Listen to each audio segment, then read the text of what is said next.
কি রান্না করবো, কি কাটাকাটি করবো সেটা তো দেখাবো, দেখবেনই আপনারা। তো আসসালামু আলাইকুম, সবাই কেমন আছেন? আলহামদুলিল্লাহ, আমরা পরিবারের সবাই ভালো আছি। সবসময় আপনাদের দোয়ায় ভালো থাকবো, আপনারাও ভালো থাকেন আশা করি। আল্লাহর দরবারে একটাই কথা, সবাই ভালো থাকুক, সবাই পাশে থাকুক, এটাই।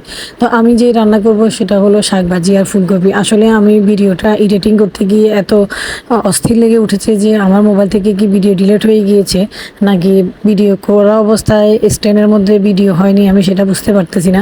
আমি এই রান্নাটা, শাক ভাজিটা এবং কি যে সবজি মাছ দিয়ে তরকারিটা রান্না করেছি, এটা পুরোটা ভিডিও শেষে দিয়ে ফিনিশিংটা আমি পাইনি। এই ভিডিওটা এডিটিং করতে গিয়ে আমার এত বিরক্ত লেগে উঠেছে যে কোথায় গেল ভিডিওটা। আমি ত্রাসে গিয়ে খুঁজে দেখেছি, ত্রাসেও নাই। তখন আমি মনে মনে ভেবেছি মনে হয় আমার স্ট্যান্ডে মোবাইলে যে ভিডিও চালু করে দিয়েছি তখন মনে এটা অফ ছিল, যার কারণে ভিডিওটা ফিনিশিং হয়নি। যাই হোক, ডাল রান্না বসিয়েছি, দেখেন আমি ডালটা চুলে দিয়ে ভিডিওটা চালু করে দিয়ে আমি নিশ্চয় কোনো কাজে গিয়েছি বা আব্বুকে দেখতে গিয়েছি। এই অবস্থাতে আমার ডালটা বলকাইয়ে আমার পুরা চুলার মধ্যে পড়ে আমার পুরা চুলা নষ্ট হয়ে গিয়েছে। পরে এই চুলাতে এত পরিমাণে কালি উঠেছে যে আমি অনেক দিন যাবত রান্না করতে আমার কষ্ট হয়েছে। পরে আমি একটা মিস্ত্রি নিয়ে আসছি, মিস্ত্রি আমার চুলাটা ঠিক করে দিয়েছে, সামান্য একটু খুলে কি জেনে করে দিয়েছে, আমার থেকে 500 টাকা নিয়ে গেছে। দেখেন কি আজব দুনিয়াতে বসবাস করতেছি, যে চুলার মিস্ত্রি বলেন, কারেন্টের মিস্ত্রি বলেন, বা কোনো একটা কিছুতে হাত দিবে ঠিক হয়ে যাবে, তাও বলে 500-1000 টাকা দিয়ে দেন। এই হলো হাল অবস্থা।